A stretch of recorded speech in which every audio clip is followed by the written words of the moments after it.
Hello, and welcome to our latest episode of the Integrity365 Financial Insights Podcast. During this, we're going to dive further into the reform of business property relief and agricultural property relief, one of the most emotive and, in my opinion, stealthiest changes in the Labour government's autumn budget 2024. Hosting this episode is myself, Sophie Haslehurst. I'm a chartered financial planner who specialises in working with business owners and entrepreneurs. And I have a lot of expertise in the tax efficient investment market. I'm lucky enough to be joined by my colleague, Nicola Glass, who's not only the Women in Finance's Woman of the Year Southeast, but she also used to work at NFU Mutual. So she's got valuable insight into how these announcements affect farmers and agricultural business owners. Hi, Nicola. Thanks for joining me. Hi, Sophie. Pleasure to be on with you today.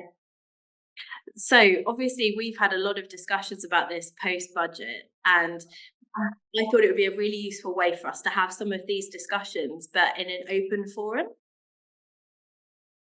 There's been a lot of change in the last couple of weeks. We've had the budget, we've had Trump's election, so there's a lot to talk about, and we'll try our best to focus the conversation into business relief and agricultural property relief today.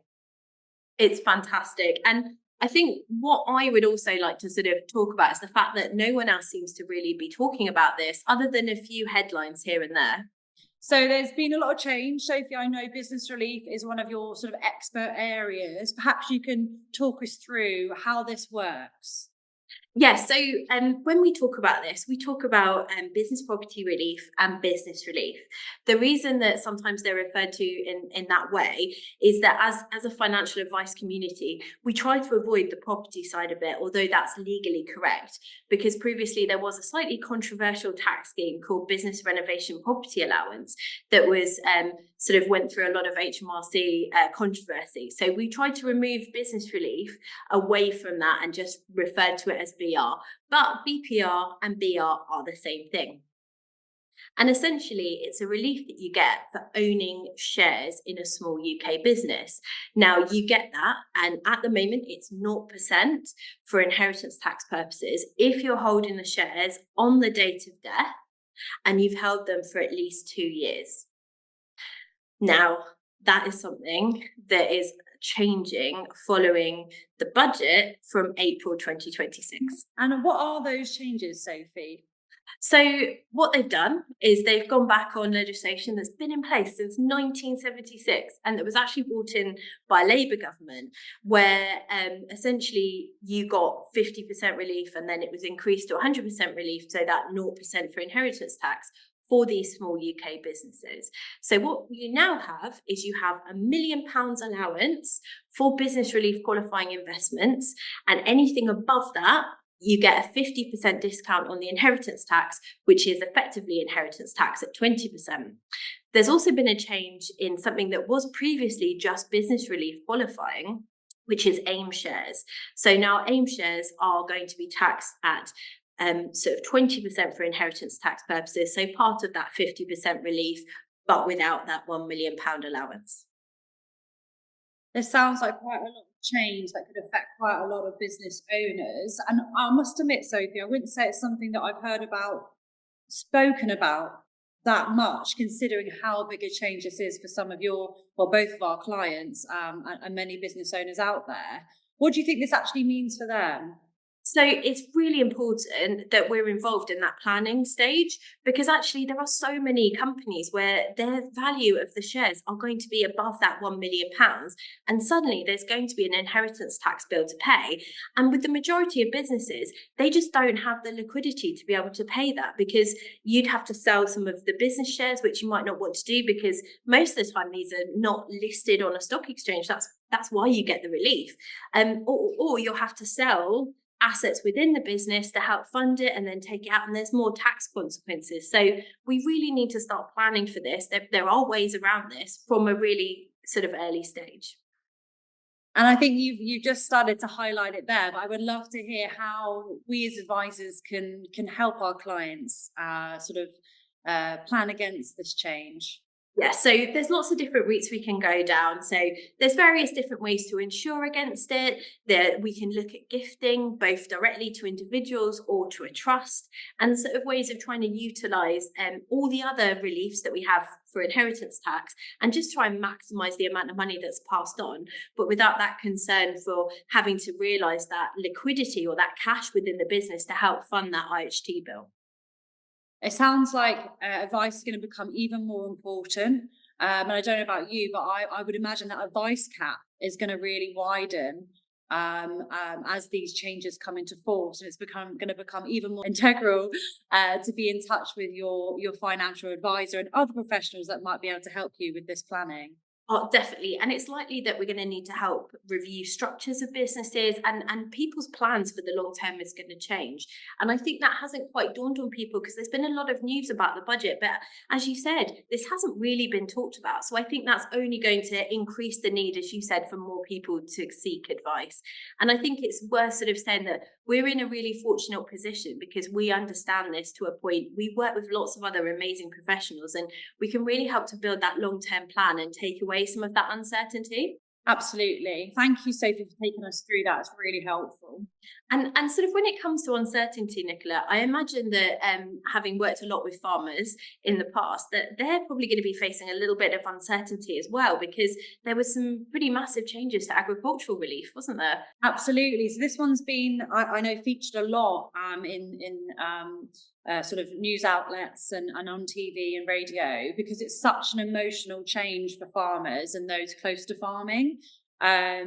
So effectively, agricultural property relief, it was a relief from inheritance tax granted by the Inheritance Tax Act of 1984. And the idea behind it effectively was to enable you to pass down farms when the farmer passes away, free from an inheritance tax, in order to secure or prevent that farm being broken up. So effectively, if you had land or pasture that was used for perhaps for crops or animals, you may have even a stud farm, and it was being actively farmed by yourself, or even perhaps tenant farmed, then that would previously be given 100% relief as long as it met that qualifying criteria on that farmer's death. Now, there is a little bit more detail there. So if it was owned and actively farmed by the owner, then you'd have to be doing that for 2 years prior to the date of death or date of transfer of that land or that asset. Or if it was tenanted or rented, they would need to have been farming that consistently for 7 years in order to qualify for that exemption. So, you know, it's a big change and something that could really disrupt the farming market, which I think is why it's had so much attention. So what are the new rules on it then, Nicola? So we know where it is today. So what's changing? And what's changing effectively from April 26, agricultural property relief will now share, alongside business property relief, a maximum tax-free allowance of 1 million of qualifying assets. So that means the first million is free from inheritance tax, and anything after that £1 million will be subject to effectively half the going rate of inheritance tax, which is the inheritance tax rate currently is 40%. So it would be a rate of 20% on anything above £1 million. This rule, in case, again, from a planning measure point of view, it's good to know, this also applies for any lifetime transfers on or after 30th October 2024.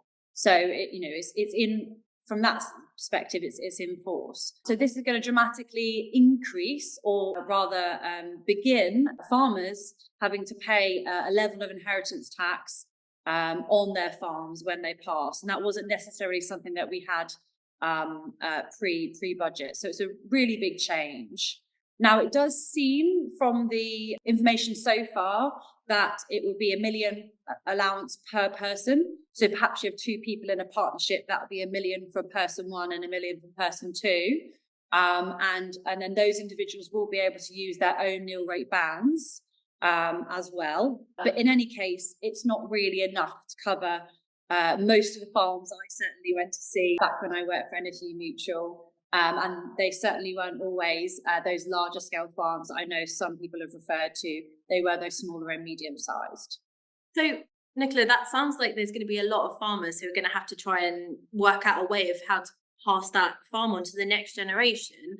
How is it that you can help them? Yeah, so I think the first thing is to figure out where you are, to act early. So farming for farmland, it will vary, depending on where you are and various other factors. But it's relatively well accepted that around £10,000 an acre would probably be a reasonable suggestion for valuing the land.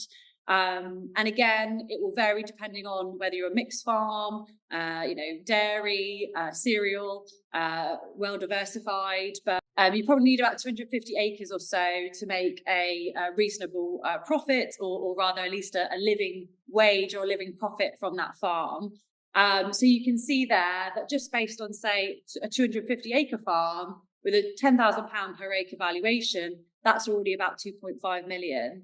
And that won't perhaps account for other things like extra farm buildings or an innkeeping farmhouse or anything else that may be valued in that pot.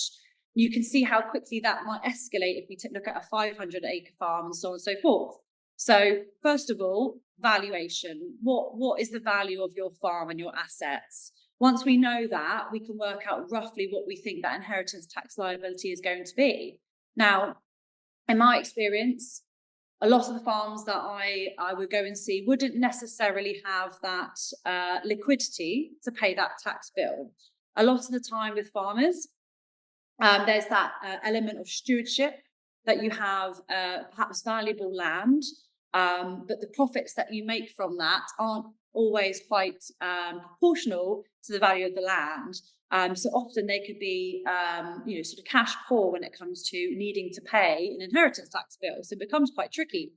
What we can do about it, well, first of all, speak to your team professionals. That might include a financial advisor, an accountant, a solicitor, ideally people that are experienced in that sector that can help you to structure your farm in the most tax efficient way. That might mean, for example, adjusting the proportions of ownership down to the second generation, so on and so forth.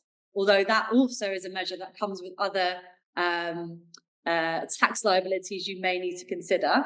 Another way to do it might be, for example, insuring against the liability. So you can take out a whole of life insurance, for example. You pay that monthly and it pays out tax-free upon death should it be collected in a trust. And that can be used to pay off a tax bill. And then, of course, there are lots of nuance around those measures and other strategies people can implement. But I suppose the takeaway message is really, it's very complex. It's very individualistic. So it depends on your situation, who those business or farm owners are, and how best it is, how best to plan for yourself. And the other note I would just mention here is the topics we both talked about today. They are not separate. They are very much intertwined. So there might be some farms that have part agricultural relief on them and part business relief. Remember that £1 million is combined for the two. So it's both reliefs that may affect you come April 2026, not just agricultural property relief. So I would suggest and recommend that you speak to your advisor and you start planning early. And also we just wait and see what comes out. I'd love to see a bit more detail before we can really start putting these plans in place.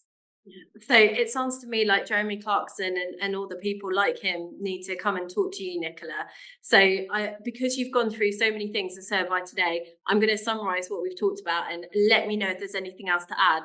So we've talked about the changes to business relief and agricultural relief, which is from April 2026. We're going to have £1 million allowance, which is aggregated for both of them, as you just said. That now means that any businesses and farmland, agricultural land that's above that amount will be taxed for inheritance tax purposes. You do get some relief, so it's 50% of that tax charge. So at the moment, that's 20%. But the main message is people need to start talking to us sooner rather than later. Absolutely, Sophie. I couldn't agree more. So thank you all today for listening in. Don't forget, you can hear more about our independent financial advisors in previous episodes and future episodes from Integrity365 YouTube and Spotify channels. We also have various guides available to download from our website or ask one of the team. In particular, we've recently just done an autumn budget guide, which may be of interest. And just thank you very much from me, Sophie, and all of the team for joining me today and for listening in. And congratulations again on your award, Nicola. Thanks, Sophie.